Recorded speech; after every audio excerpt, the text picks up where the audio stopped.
Human evolution has ended, and there can be no further advancement. The turning point is now. The cleanse has begun.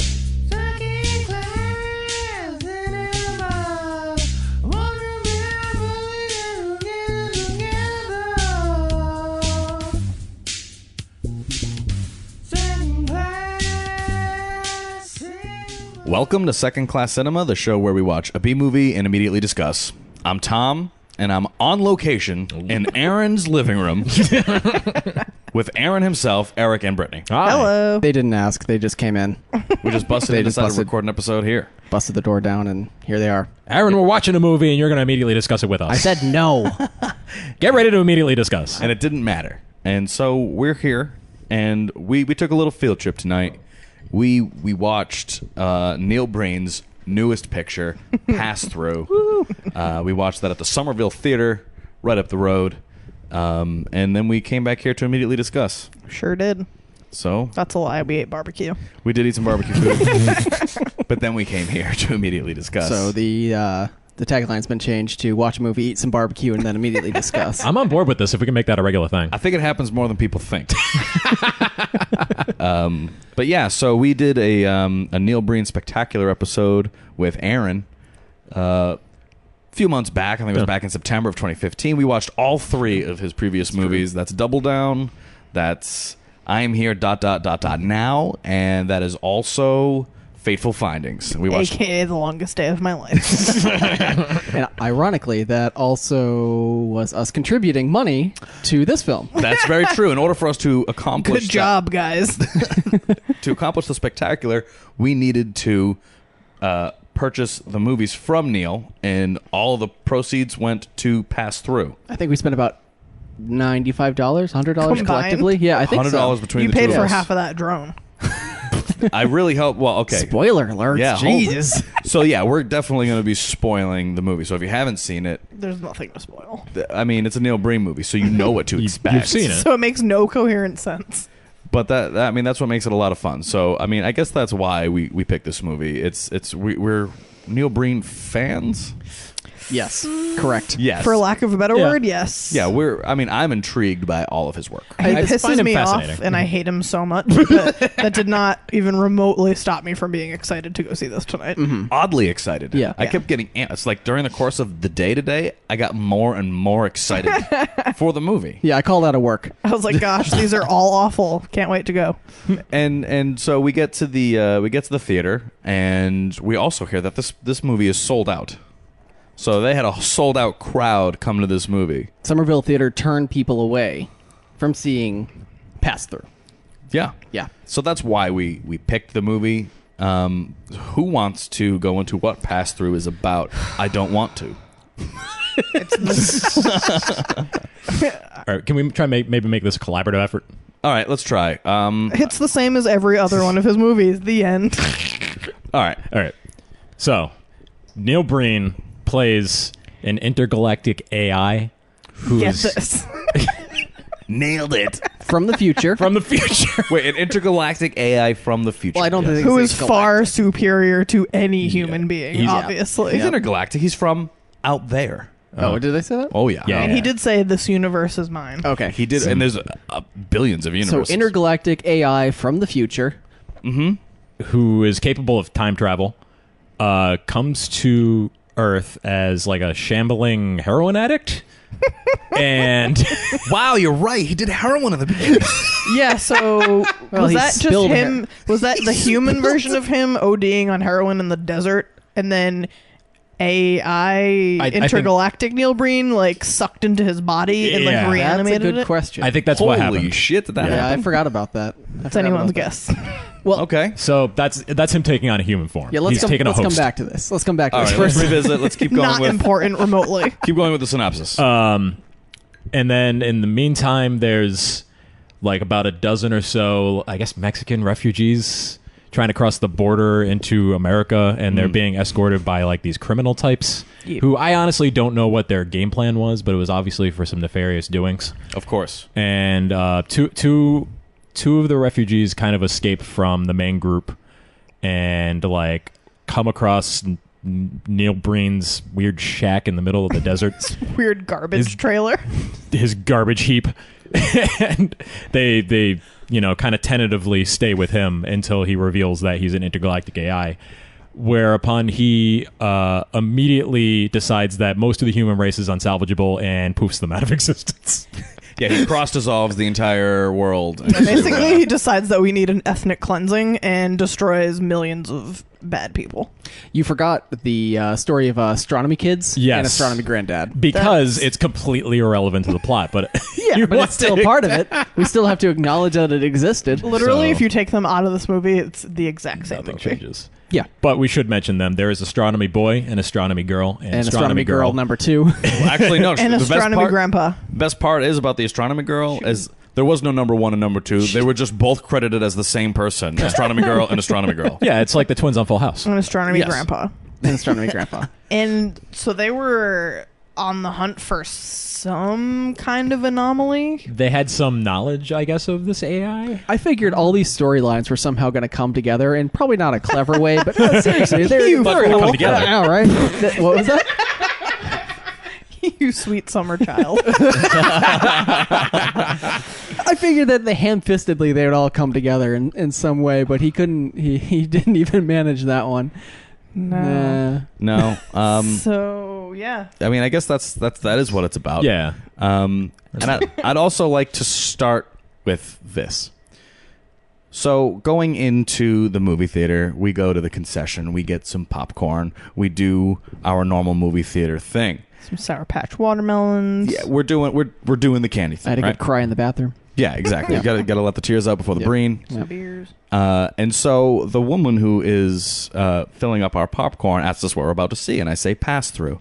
And we get into a relatively lengthy discussion about whether or not Neil Breen is consciously trolling us as human beings or is a genuine naive filmmaker. And now I was on the defense of he doesn't quite know what he's doing and that we are accepting his work as is, as opposed to him presenting us a joke, which she thought he was. Now, what do you guys think? I think he is completely genuine. Like, the ham-fisted morals that he shoves down your throat in all his movies are, like, akin to that of, like, Birdemic, where they think they're making this grand statement of, like, something profound that no one's ever heard before. He's like, people are just the same, but you don't realize it. But you shouldn't be fighting. You break each other down into subgroups. You don't even know. Like, oh god, I feel like he's so genuine. Was that about your audition his- tape for this? Yes, that was about as good as the acting in this movie. Oh, no, that was far better than you. I feel like he's 1,000% genuine. Long story So short. we got genuine. Eric, Too what do long you think? didn't read. He's genuine. I'm very conflicted because I feel like the comedic timing with this movie is so much better than it was in the last three, and they're not supposed to be comedies. So I'm conflicted. Either he is an absolute comedic genius, or he has no idea what he's doing. Yeah, it's either Like one he way has to and- be absolutely brilliant as a comedy writer and director if these are intentional. Okay, Aaron, what about you? I think he's genuine. You look at the end credits of the film, and he's done everything on the film. Everything. From directing to writing to whatever else. And then there's the one asterisk in the credits to say that, you know, if it has an N or a B in it, that's also him. That leads me to believe that no one has said no to him at all at any point in this feature. That he is footing the bill at this with our money. Yeah, that's you and me. Yeah, exactly. He's footing the bill for this, and so if anybody said, "Yeah, well, you know, I don't know if that really works," I bet he went, "Well, you know, that's what I want to do." And I think that we're he is 4 films in on this now. Yeah. He would not be able to keep up that momentum if he wasn't completely genuine. Yeah, no, I hear you. I feel like he has to be a really rigid person to work with, because throughout every single one of his films, I just listen to the dialogue and I think, who the fuck would write this? And who would just say these lines and not be like, this makes no sense at all? Well, why don't you tell us what you found on Instagram? I was about to say Okay, that. all right. So the main actress in this movie, I don't know her name, forgive me. I came across her Instagram, and she basically had said, oh, my movie's coming out. I can't wait to see how I did. I was having all my lines fed to me like piecemeal in 100+ degree desert weather. So I'm really curious as to how it came out. And I was like, that makes so much fucking sense. Like, I bet anytime anyone tries to have any input, he's just kibosh. So like, no, this is what we're doing. This is exactly how I wrote it on the page. So that's how it's going to be filmed. Well, see, I don't think that's necessarily a bad thing. So he's going out there, but I feel like he's also the kind of the person who'd be like, great, good enough, let's move on. Like, he'd be satisfied with one take. Like, he's just like, say it exactly like it's written, and the first time you get it right is the one I'm going with. So I mean, he may be rigid in one sense, but also kind of relaxed in another. I don't think he's rigid. I think that it's just this is how I want you to say it, and then I think you're right that it's probably like one take wonder. Perfect. Yeah, and then he just moves on, and then they're like, well, wait, I just could I get a second? He's like, no, I like that one. I don't think he's rigid. I think that he's completely. I think he's fine to work with, but I think that he's just very like, I'm good. I got what I wanted. What do you think his shooting ratio is from raw to output? Like 1 to 1. In camera. From the in camera, like we used to do in middle school, editing camera. Middle school. Yeah. There were just points where like Auntie would be screaming in the desert, like, you have to help me, and she would scream it like 10 times, and I'm like, in no place on earth does this resemble a logical conversation or reaction that anyone would ever have. Yeah. All right. So no, I'm glad we discussed that. I just wanted to clear that up.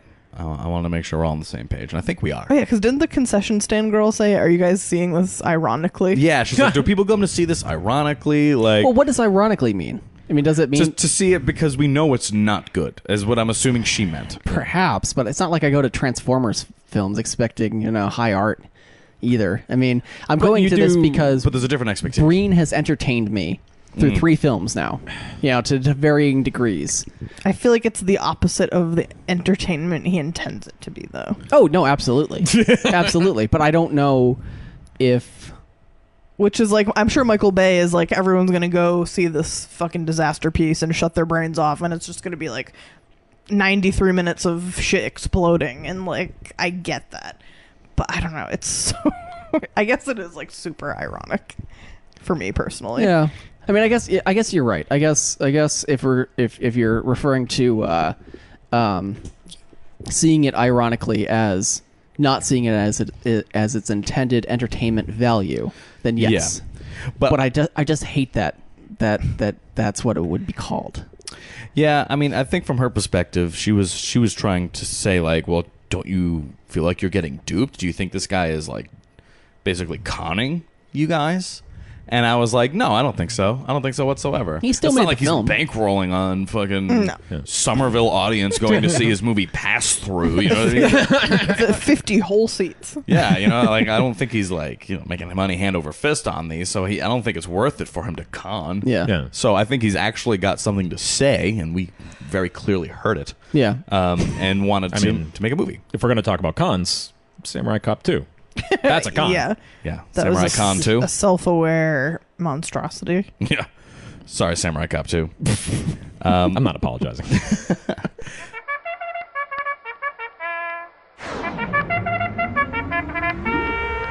Okay, you clowns, cut the crap. All right, let's do successes for Pass Through, guys. I was going to say, I feel like our established Our structure is just going to fall by the wayside. Well, all right. So maybe in the sake of what we've just seen, let's try and maybe cram successes and failures together. Like, what were our reactions to the movie? Like, what happened? Well, I think I can at least sort of give a success. Okay. The fact that he could afford drone technology here in 2015 at least made for some dynamic looking shots. The unfortunate side of this, if we want to transition to failures, most of his use of the drone footage was to just shoot him dicking around in the desert. It really was. I thought you were actually going to go with the biggest failure, which was the Blu-ray itself. There was just visually there was some the interlacing or whatever you said. Problems. And it made me sick. It did. It was very jarring, and I never get like that during any type this of was bad cinematic experience. Aaron, I know you very frequently reference, the fact that something is color and then it has a ratio as a success, and I'm not even sure if you can do it for this Blu-ray. But yeah, I mean, I'm not sure. I think if I were to say I think this was his most, and this is going back on what we were just talking about, I think his most self-aware movie.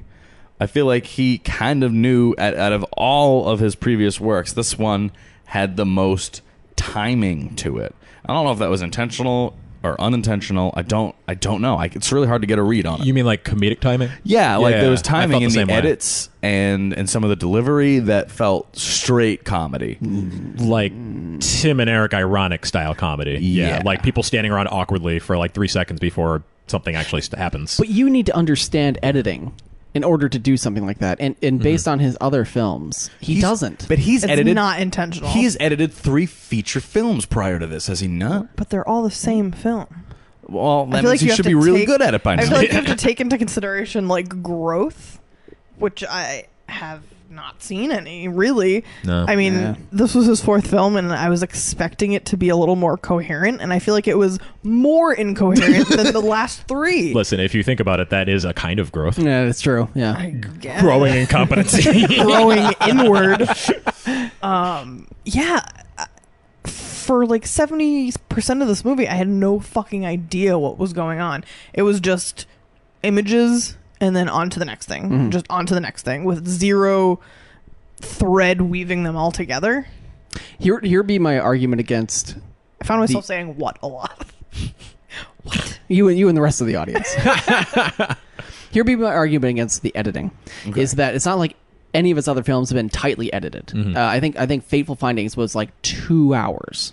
Was it? Oh my It god! was Fateful long. Findings was It a slog. Yeah, and I think that not Pass Through. Double Down is equally as long. So, and none of them have been tightly edited. None of them have been. They've all been like the repeated images, repeated footage, repeated again and again and again. So I think that maybe it seems that way this time because it is a lot shorter. This is probably his shortest. Yeah, this is like a nice tight 90 minutes or Yeah, so, right? yeah. I mean, it started right at 7:30, and we got out like I think you looked was at like your 9:03. phone. Yeah, exactly. Yeah, we watched all those goddamn credits. Yeah, we did. Well, we got our money's worth. Squeezed every cent out of it. Right. None of that. So he has not edited a tight film. So therefore, I don't believe he intentionally made the editing in that way.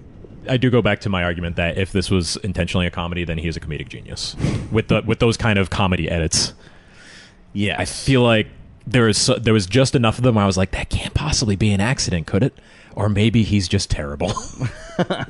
I mean, maybe. I mean, I don't know. If you've made this is your 4th feature film, I don't know. Again, when feel like nobody's he's saying found no, himself. when you haven't shown this to anybody and nobody is saying no, And they're successful to some extent. Somebody Exactly. should have at least said no to a CGI blowtorch. Well, I mean, that's just common sense. well, okay. So here's something real quick. So 2 years ago to the day, we went and we saw Fateful Findings at Coolidge. Like 2-year anniversary of us doing that, we now see Pass Through. Yes. When we saw that 2 years ago, we shared the theater with, I'm going to say, no more than 12 people. This one sold out. Just going to go ahead and say I think it that. was a smaller theater. This one? Yeah. oh yeah, It was definitely smaller, but it actually filled seats. Yeah. Yeah. The And other one, like, I swear there was no, I mean, I'll give it 15 max. and this audience was like ready to go. This was like a Def Jam show. Oh, dude, applause. And as I saw a video of Neil talking about this movie, and he's like, this is an audience participation movie. He has deemed it as such. Really? in what But is it- regard? But is it just like because that's what people are telling him is happening, so he's just embracing it? But that's never happened to him before. I Yeah, mean, that's true. he kind of was like, I know people, because he was on the phone at our original Coolidge picture, and he was saying, I know how these movies are perceived, but I make them in a certain way, and this is kind of what I want to do, and I know how people watch them, and that's fine, but they're not that. And then I remember him saying with this movie that this was going to not be a midnight movie like his previous ones. He said he was going to take this in a more serious direction, and then that made me very excited, because then I knew, like, okay, well, if he's genuinely saying that this is not going to be a midnight picture, then this is going to be the best movie he's made. And I think I was right in thinking that, because I must say I think this is the best Neil Breen movie to date. Yeah. Yeah, agreed. Yeah, that was a statement. In what way would this be an audience participation picture? I mean, we had the audience participate for us. I think it's meant But that's to not be the way. No, I mean that's the That's same just way. everyone yelling obnoxious shit. Yeah, Which that's is enjoyable on one hand, but at the same time, it's like everyone thinks they're Mystery Science Theater, and you're not. Like 10% of what I heard tonight was probably funny. There were some great one-liners out there in the theater tonight. I will say that there was Just at least critique that. the audience instead. Listen, I have at least 2 audience-driven favorite parts. Once we get there, Same. But I mean, does that? I mean, I think watching it in an audience made me enjoy it more. for sure. I think it added value. I think it's an audience movie in the same way that The Room is, in that The Room was not intended to be, and it just happens to be. Like, just because you say it is doesn't necessarily make it the case. Well, and the same with Neil. So that I mean, that's a thought as to why this movie feels the way it does. Just my thought. I mean, I don't know what the hell we're talking about as far as success and failures go. But That train went off the tracks a long time ago. fair. I told you it was a lost cause. That also makes me wonder if this movie felt more dense, if only because this is the only one we've watched with a participating audience, and there were people there to fill in the It's the gaps. only one we watched sober. Also true. it's true. We were the most sober for this. Yeah, that's true. Well, except for Eric. Yeah, that's also very true. Eric's always drunk. I just want to point out that Breen was his typical villainous self in this movie again. Yeah. I maintain my stance that Breen is not the hero of these movies. Breen is the villain of everything. He is in fact the villain in everything. I was absolutely waiting for our 2 female leads to Suck his dick. suck dick. Exactly right. No, I was waiting for them to like flip him to realize that humans aren't bad. You know, I was waiting for like the realization to be presented to him that we're not all bad, and it was never there. Not at all. It doesn't happen in his movies. It never. He literally killed 300 million people in this movie. At the very That's a least. genocide. Yeah, that's a cleansing. That's a cleansing. That's an apocalypse. He killed 300 million people, announced it on the news, and then just went on with his life, and then still left a bunch of bad people Didn't around. he do that in another movie? Like announced a bunch of shit on the news. Well, Fateful Fateful Findings. Findings at the end in front of the White House when all those people were How does shooting he themselves. not realize he's making the same movie over and over? maybe he does. And Like just he wants shows to, up, yeah. he's like, "Yo, I'm superior. You all suck." Kills a bunch of people. Hold on. Tries to leave us with a profound message, and then leaves. You could be describing a Steven Seagal movie with that same sentence. Only if it was Steven Seagal, it would be true. He is superior to all of us. And here's also a question I was thinking about during the film. Who are his influences as far as filmmaking is concerned? Seagal, for sure. I feel, that's... He's got to be a Seagal fan. Breen, and Breen. If there's any outside influence, I think you have a good point.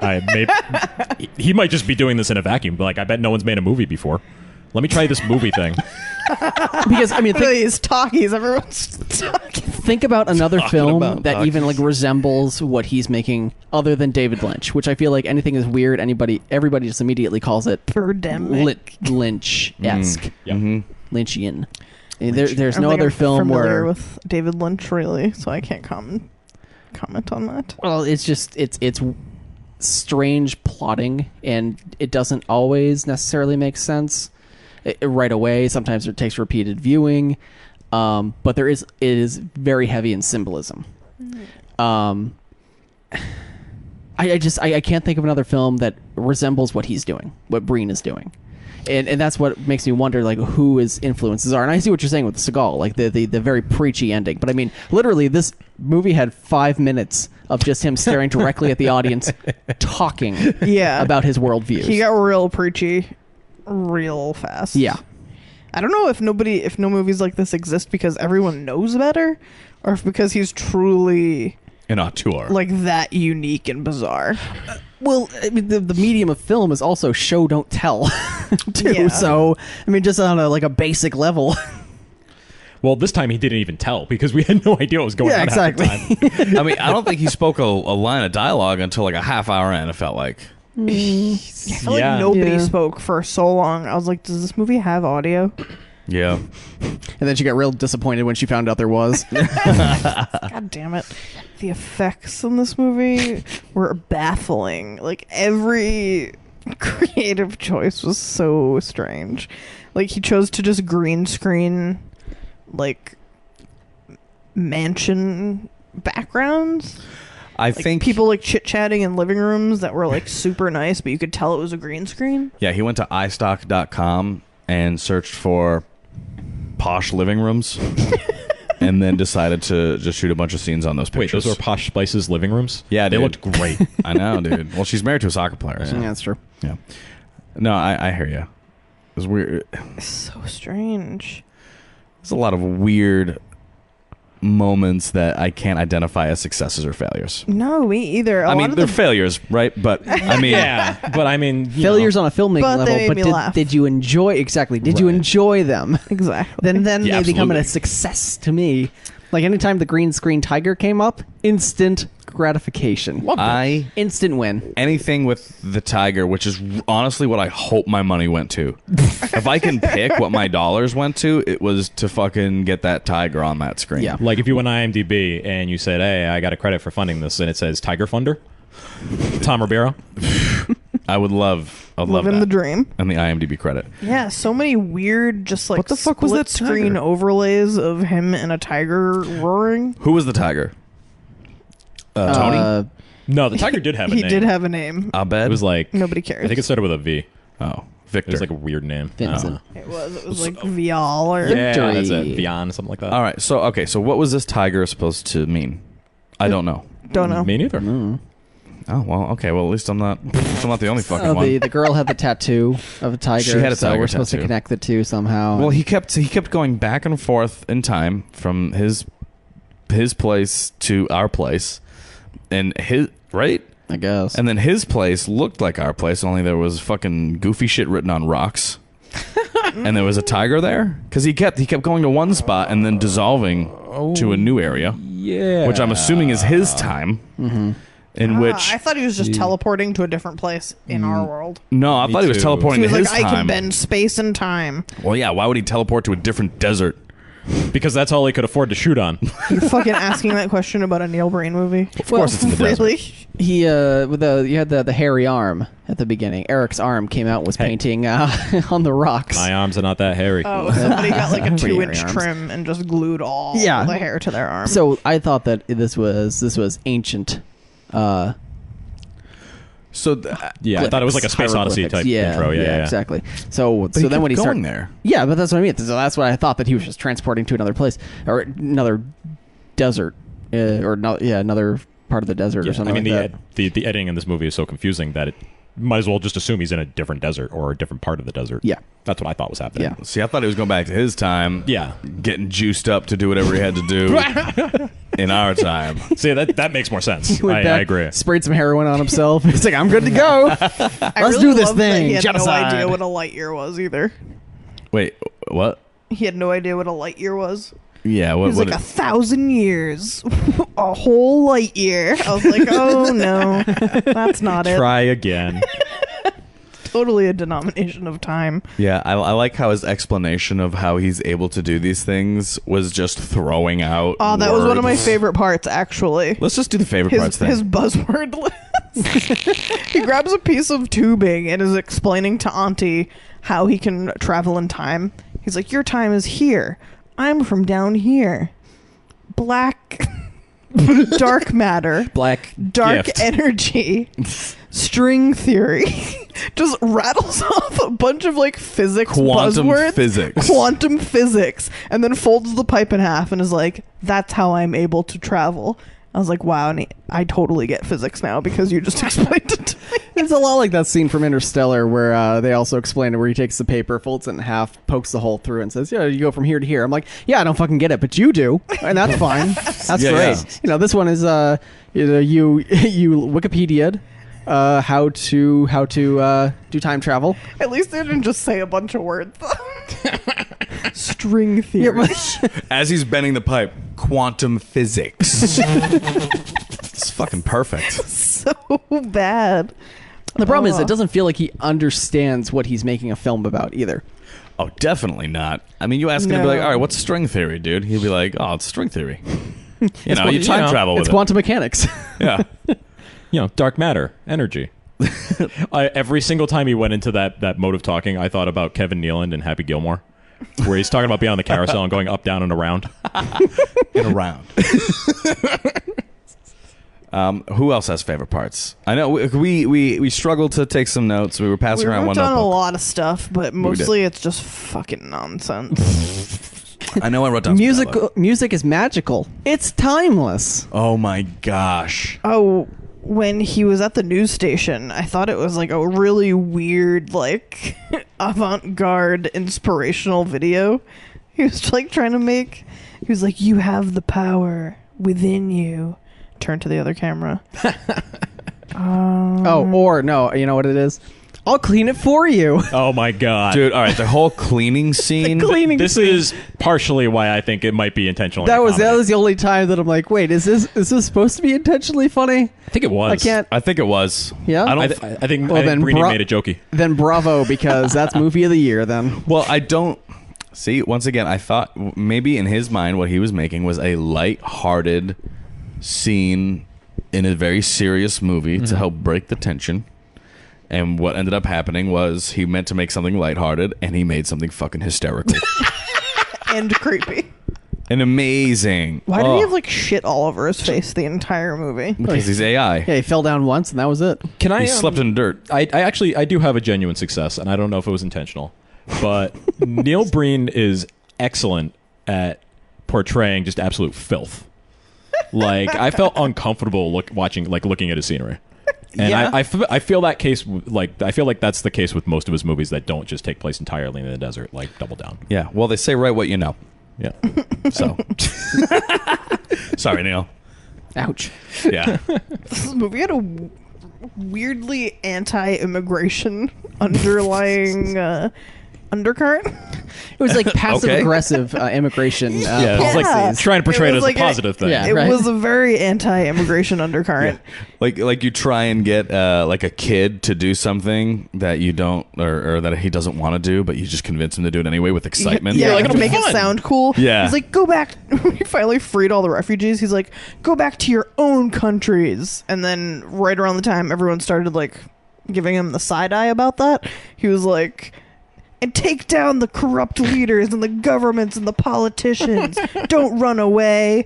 I was like, yeah, you have to make it sound like it's a brave thing when actually you just want them to get the fuck out of your country. Yeah, right. It's like, oh Don't my lie, god, Breen. this painting this fence is so much fun. I can't even handle it. And like Fuck, you're missing out, bruh. the refugees like knocked a barbed wire fence down at the beginning, and then at the end he puts it back up. Yes. And the people were- audience was chanting, "Build the wall, Build the wall. the whole build the wall." theater. Make Well- America Breen again. You brought it up, so I guess we may as well talk about it. His entire political views, because Oh yeah. We have been trying for months to figure this out, and we still have not come to a He was like conclusion. bitching No. about political correctness. yeah. So everything else he's complaining about in his 5-minute long diatribe directly to camera, making me uncomfortable, was about how we need to take power back, that people need to be in charge of themselves, that we don't need politicians, we don't need war, we don't need warmongers, we don't need, lawyers, things of that nature. We don't need law. We don't need law. Break the law, he says. And then the audience is cheering and laughing along with this. And then he says, we don't need political correctness. Or he says something along the line that's about not needing political correctness. And that just stopped the audience dead. Like, whoa, hey, wait a minute. Yeah. We need a little political correctness. So the only thing we could come up with over jamming barbecue into our face a little while ago was that he's just a complete anarchist. I really think that's all we can say about it. He just complete and utter freedom. I think he just has no fucking idea what he's talking He about. might also just be a crazy person. Like, it was so weirdly contradictory, because one of the things he mentioned during his 5-minute rant was how we need to do away with the glorification of violence. And I was like, you're trying to illustrate that by making a film in which you play an all-powerful being who just wipes out a large percentage of the world's population? But in his defense, it was not glorified. By at all. That's true. He just Yeah, it was. He just glossed over. He's like, "Yo, I just killed about 300 mil." Yeah, but he mentioned it so many times and was like, I killed them all. I am the future. Like, he was pretty power hungry. To be fair, that's what Tom says every time I come over to your house. What? I killed them all. I am the future. Have you seen the future? I am the future. Oh yeah, that was a hell of a line. That was I am the future. Sorry, that was robotic as fuck. I am the future. Love being human. I know I have a. Can you hand me the piece of paper here? I've got a success What do that you I got? just I wrote want down to so much shit. talk about. It's just random like Uh, lines yeah. of Yeah, We pretty dialogue. much just this movie is dense. It's Like there's so many things that happen in this movie, and like the more we talk about it, the more I'm remembering. Like, oh yeah, that did happen. Does Yeah. anyone remember the line he spewed when he was walking away from that green screen house right before it exploded? No, I was too excited by the house exploding because Something everyone along was the lines- cheering. I Something remember along the that lines of, happening from the like- trailer, and I got so excited. Yeah, when yeah. it was gonna happen. You're like Tom. I'm like trying to along take a the lines note. of, I'm just like, like, I don't want to miss the explosion. People getting what they deserve or something like that. I was like, yeesh, bro. Yeah, no, he's definitely He's just- come up in Springer. He believes that the world is black and white. That either you're good or you're bad, and that's how he's going to kill people. That always, and I think And that That's makes you interesting. a bad guy. exactly. So you just want to murder people because they're bad, but what about those other people who want to murder people? Do you think that they know that they're bad, or Did they murder bad yeah, people? do they murder bad people? I mean, Do you know that you're bad? I just want to talk about one line Okay, of this movie that I truly love. go for it. I have a feeling this is the first major laugh we have with this movie. I think it could have been. It was one of the refugees. And let's face it, all their sob stories were hilarious. Everyone. They were the dude, same story every time. anytime anyone got a medium close up in about 10 seconds to deliver a line, it was the best thing I'd ever heard. This is the best one. And this guy, the delivery on this was just fucking impeccable. I feel like this guy knew he was in a Neil Breen movie, and he was so fucking excited. Yes. And the line reads, I realize what I'm doing is illegal, but I gotta do it. Yeah, that was every single person they talked to.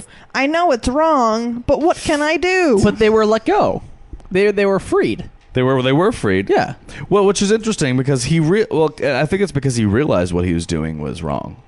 Breen? And that's Oh, no, the this refugee. Okay. Well, he realized it was illegal. Yeah. But we should also mention that Neil Breen thinks you should violate laws that you don't Agree with? agree with, basically, yeah. He thinks that you should disregard regulation. Yes. But does that make you a bad person? Well, in the eyes of the law. I mean, when two Depends on the countries go law. to war, one country doesn't go to war simply over evil purposes. They go to war over their own best interests, and both countries will do that, or whatever factions will do that. So you can't say that one side is strictly evil and the other side is strictly No right. one thinks they're the bad guy. What I'm trying to do is I'm trying to advocate for Nazis, guys. That's what I'm trying to do here. Okay, I'm trying go to on. I'm advocate for interested. Nazis. Okay, No, fair. but I mean, so he just believes everything's black and white. But if you repent, then you're good. So it just comes back to that I am here ... now. He's Space Jesus again. Exactly. Yeah. Yeah, he's just Jesus again. That if you But repent, Old Testament Jesus. if you repent, you can go back to your country, but don't pass the wall. Don't come back. Did he also use the same gimmick about the news station being like, all the CEOs are disappearing? Did he use that same gimmick in Fateful Findings? Yeah, but they killed themselves on camera because remember they were Oh, all yeah, yeah, standing up okay. and they just like You're shot right. themselves. Yep. And then everyone applauded them shooting themselves. Yeah, that's right. You know, Oh just my like real gosh. life. And this isn't a favorite part, but I thought Neil Breen's hair looked like an iParty wig. It was all bad. scraggly. I thought he looked like Steven Tyler. That's also Wow. true. Crossed with Kind Mel of a Gibson. stretch. Wrong. Yikes. But yeah, I think that line of dialogue, the cleaning scene, a couple of my favorite parts. Just hucking trash out of his awful trailer. Oh my god! And him just I'll clean him it just- for you. Shit-stained mattress. Him fucking cheesing like it's all clean now. Oh. I like how it was so desperate because it was like she's like, "Yo, this place is filthy." He's like, I'll clean it. Just anything to get you inside. She's like, you come to my "No." bed? I'll clean my bed." Although, I will say this time I was glad he didn't take it all the way and like make the female lead like really grossly into him. No, she was only disgustingly into him. Exactly. And in fairness, she did hit him with a rock, which was the most satisfying thing I've seen in my life. And what I can appreciate too is that at the end they were tickling us with them holding hands, and then they didn't. They didn't hold hands. Yeah. And they tilted up past them, so it was beyond their relationship. Yeah, they passed right through. Yeah. Yeah. One could say that. I loved that last scene with all the dead bodies disappearing. Holy dick. My God. And like the CG Aurora Borealis flashing across the sky. The Aurora And dude, Borealis. what the fuck What? was up with that red dot? Oh, that What embryo? was the dot? That flying was, embryo. That was Breen's aura. You know how, like, in 2001, how there was Space Baby? Yeah. That was Space Baby on a budget. It looked like a female egg. Yeah. It really did. It was. It was so like inconspicuous though. Like it was just not. Wasn't Like blended, could have yeah. easily just been like an error. You remember in The Exorcist when occasionally there would just be that image of a demon? Pazuzu. Yeah, on My mom on says the I'm not allowed wall. to watch that movie. Okay, well, Tom and Brittany, you remember. Yes, my mommy said Eric, it was okay. Cover your ears. All right, hold on. How there would just be randomly that image of the demon Yeah. projected on the wall, and then it would just go away, and there's no explanation. That's a red dot. He's back. Yeah, but the he's back, explanation- guys, in dot form. The explanation in The Exorcist is that I'm assuming that's the demon that was inside Reagan. Yeah, Is this the fertile egg inside of Neil? absolutely. All Is right. this the craft with which he traveled to our time? That in absolutely. space? Eric, what do you want it to be? Well, because wait, at one I just point, wanted to be anti-alias. Absolutely. At one point, when Astronomy Gang is there, he's like, "Oh, I can choose who sees the pulse and who I hide it from." Like, what is my Facebook friends group here? So is that a pulse? What the fuck, A pulse? Neil? Oh, that was the other favorite part when Astronomy Gang was pushing the Professor Dad Grandpa through the woods or desert rather.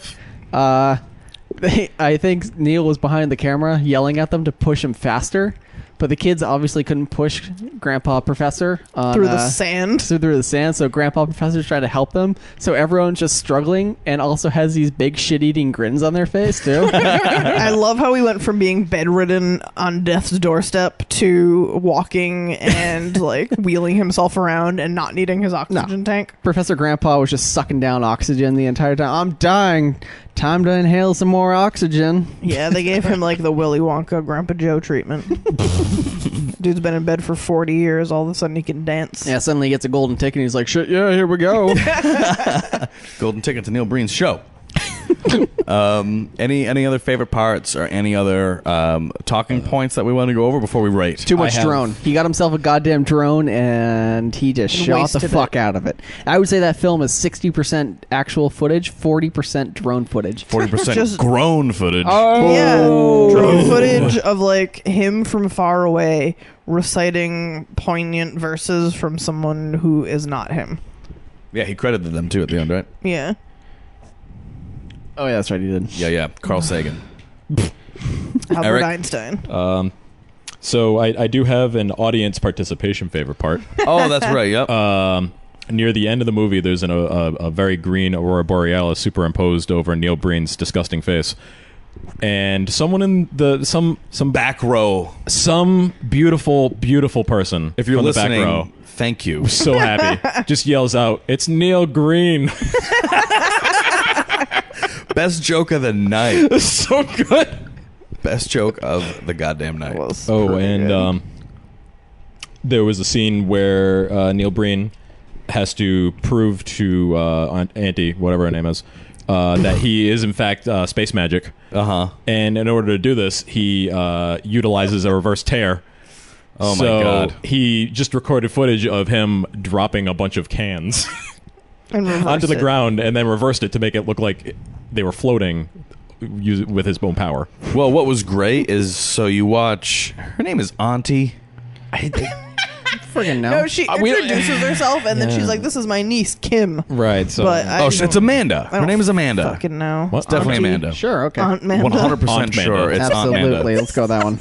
All right, so Aunt Manda in that specific shot, she goes from like pleasantly happy, or in the actual shot Yeah. that we saw on screen, she goes from surprised to like Skeptical. happy, happy skeptical. She's like kind of like smiling, like what's gonna happen. she should have done the opposite. Should she have not? Right. In order, because the scene's being reversed. I would have loved to have been on set for him, like, all right, ready for this magical moment? And then he just drops a bunch of fucking cans. And she's just like, gravity. Oh my gosh. She also seemed very confused about what an aunt was. She was like, "You're my brother's daughter, and I'm your mother's sister. I'm your aunt." I was like, why are they explaining this family dynamic to us so in depth? Along the same lines as the magic cans. When Astronomy Club Neil Breen's finally magic meets, hands. yeah, when Astronomy Club finally meets Breen, and I guess when they finally realize who Breen is for some inexplicable reason, Breen's like, "This is from where I'm from," and he just dumps a ton of glitter in the boy's hands, and the boy's like, "Ah!" That's not even an exaggeration. It's just like costume jewelry, like jewels. Yeah, I thought they were thumbtacks. Neil stole a bunch of thumbtacks and had them in his pocket. He's like, "You know what's going to be funny when I dump these into the kid's hands?" He's like, He's going to be McFoley. bedazzled. I hate his creepy I don't know why I turned him to lady Sam hands. Elliott. Neil Breen's got some feminine fucking hands. I noticed that in all his other movies. He has like hairless, smooth, weird old people hands. Like, yeah, that's like an old lady's hands. They're so weird. But Neil Breen's kind of like an old lady. What old lady do you think he took those hands from? Cloris Leachman. Definitely one of the Golden Girls. Oh, yeah. Brittany's over there, king of the castle. Look at you, not shaving your hands. You think you're better than us? I know, I have to shave my hands every day. God. One of the hostage takers, I guess, of the refugee group gets into a yelling match with Neil Breen, where they're basically just yelling, "You are done!" at each other over and over again. Oh, the main lady gangster. Yeah. And Neil Breen finally gets the last word, slowly and awkwardly backs out of the shot, and then she just crossfades away. Dude, and I love that. He's like, it was so good, because he's like, "You are done!" Done! Like, He's gotten a promo. "You're done, McMahon." Oh yeah, that was awesome. I do have one last favorite part. Holy shit, you're cranking them out, Yeah, dude. right. Good job. There was that one very long drone shot, the long distance one, where he's kind of like twirling around in his little rock spiral. Pet Cemetery. Yeah. Yeah. And the drone shot pans away from our intrepid hero, and then it starts panning back towards where he was. And you know, naturally, as human beings that have watched movies before and understand how maybe, you know, someone on a shoestring budget would fake a special effect, we're like, oh, you know, maybe he'll have transformed or he'll have disappeared or something magical like that. He's still there twirling. He didn't do anything. And then the drone does it again. It happens twice. What happens twice? You know what? It probably was? It was probably they were like, okay, here's the one shot. All right, set back up. Yeah. All right, let's do the shot again. Yeah. And he just left it in. Yeah, absolutely. Which makes me believe the 1-to-1 ratio even more. There's a number of places in the movie where that happens, like when they're setting up Dr. Grandpa Professor in his wheelchair. There's literally 3 seconds of them just standing there with like the camera not in the right spot. Oh, they're like tilting up Yeah. to like finally get there, and then like when the camera finally hits its spot, they're like, okay, now we go. Yeah. Great stuff. Lots of favorite parts. It was very dense for a Breen movie. It's very Yeah. dense, but very padded. Very, very padded with the yeah. drone Padded with footage. scenery. And that's another comment I had. The production value of this film somehow has gotten better and worse than his other films. Now, Like, do we spent the entire film in the desert like we did with Double Down, even though with Fateful Findings and part of I Am Here ... now, we spent it in, you know, somewhere else, you know, inside. Like Yeah. inside of a greasy trash bag room. Yeah, this was like Yeah. the desert in the one room with the weird vertical blinds. Yeah. That was everyone's room. 2 bedrooms in a dying grandpa house. That's right. And a weird refugee. Oh, that's right. It's a 4. Wow, the location's up the ass in this fucking movie. All right, guys, let's finally get to rating this thing. So let's rate it then. Yeah, I'm gonna go with Yeah, fuck I'm gonna you. have to give it an unfortunate fuck off. Oh my god, my fucking father. Fuck you. Fuck you. Fuck you. Let's rate Pass Through Neil Breen's newest venture from 2015. What are you going to give it, Eric? I was conflicted. I had a great time watching it, and I was like, I think I'll give it a fuck yes. I'm gonna go straight up fuck yeah. Wow. This is some bad movie magic. This is just so perfectly incompetent in all the best ways. I feel like if I had to say to someone, listen, you like B movies, like you have an interest in B movies, you want to like watch a really bad movie and know if you really actually do like bad movies, this is the one to go with. This seems to be like something I would show to someone who has never seen a Neil Breen. This is definitely my go-to Breen. Yeah, this would be like, okay, watch this, watch Pass Through, and then watch Double Down, and then maybe watch the other two, And then Maybe. kill yourself. and then You jump just off a wasted cliff. 3 hours of your life that you could never get back. Pretty much, yeah. Go to the desert and die of thirst. Bring some tuna. And make sure to bring some tuna. So, Listen, I can find my own water. oh my god, he kept pushing that water, man. So this is definitely the best Breen movie, absolutely hands down. Probably better, I would say, than the others combined. Oh, easily. Yeah. Oh, dude, this was the most enjoyable shot for shot out of all of his movies. So I think, you know what? Fuck it. I'm going fuck yeah. Going fuck yeah. I mean, I laughed out loud. I cried out loud. I died out loud. For dying out loud.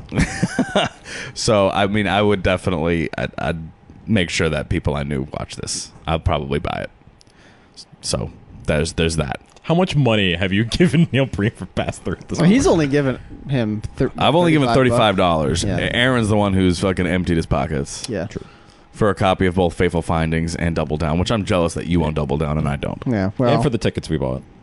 And Aaron bought us all tickets to see this movie. Thanks, Aaron. Yeah. I really appreciate it. you don't act like it sometimes. It's all right. We bought Aaron some barbecue. yeah. I shoved my face full of brisket. Yeah, it was delicious. So, Aaron, what about you? What are you going to give this? I want to give it you're a weird fucking dude. Most genuinely acted lie in the movie. I've enjoyed every Breen film. Some of them are slow, some of them are sluggish, some of them just kind of try my patience at times. But they've never been not entertaining. I've never been not entertained by a Breen film. But I agree with you completely that this is the one that you give to somebody. This is advanced bad movie review. I mean, you've watched Mystery Science Theater. You can stomach it, with some commentary. You've watched The Room, and you're like, okay, I want to see where I'm going. Now you show them Pass Through, because that's next level. Like The Room, again, it's like scene shot for shot for shot for shot for shot. It's a bad movie that you can enjoy. This is a little more patience trying. Like you might start to get annoyed. Yeah. Just because you're so confused, like This is like Out there. 201, 301 bad movie watching. Okay. Ineptitude. Yeah. 101. Ineptitude 301 is also the name of my new band. Brittany, what about you? It's that also the- taught by Professor Uncle Brother man. Taught by Uncle First Arms album, McGee. Sexual Mommy. Yeah. You said it, dude. Yeah, I didn't even say it. You did. You said it. That's on you. What are you doing? Am I rating this? Yeah, you're rating it. Okay. Oh, sorry, I just do you have died to? and came back to life. You died out I'm loud. gonna give this movie a fuck you. Whoa! Because You didn't even give any of his other movies actually, no, you did a lot. I'm gonna give it a fuck you because I hate him and I hate his movies so fucking much. And you know what? I'm gonna keep watching them.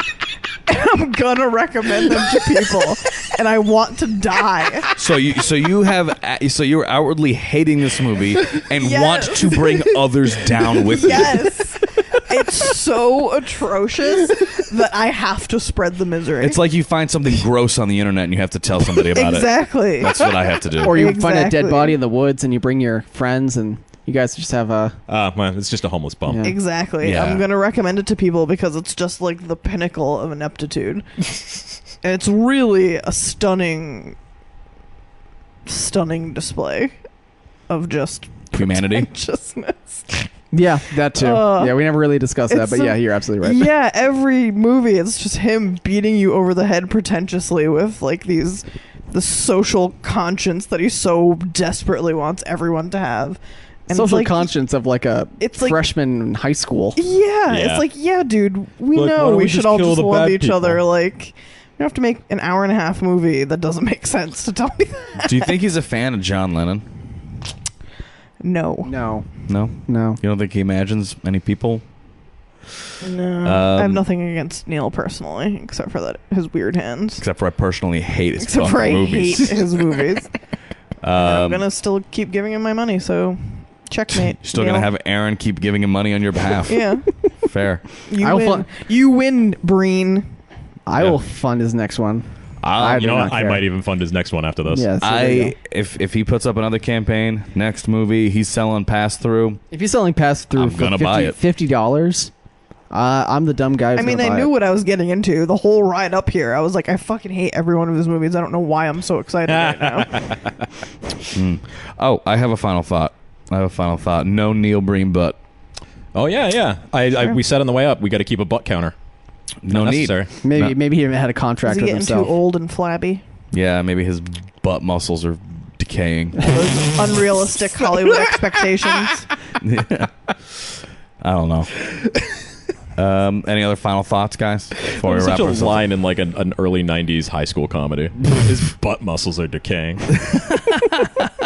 Say that about your old ass gym teacher. Yeah. Oh, as Eric pointed out, there was a telescope in this movie, so Tyler should have been there. Oh, Tyler, you missed Tyler missed out. out. Sorry, dude.